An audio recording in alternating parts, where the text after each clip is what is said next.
So we are going to lose on average 0.2, 0.3 buccally, 0.5, 0.6 interproximally, and after we have to go even shorter because we are not sure when we see some strange areas, because with some experience a technician can understand when the part of the scan is reliable or not.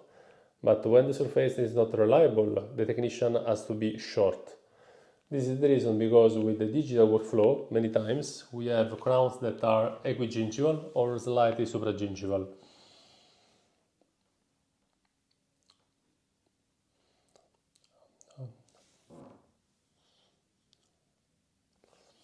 Even though we have these bridges, the problem is that the bridge is always equigingival or supragingival, and the problem is that when we have a small bubble with the stone, sometimes we may have the reading below the bubble, and so we can fix this. Instead, when we have the bridge in the scan, the bridge is arriving to the bottom part of the sulcus.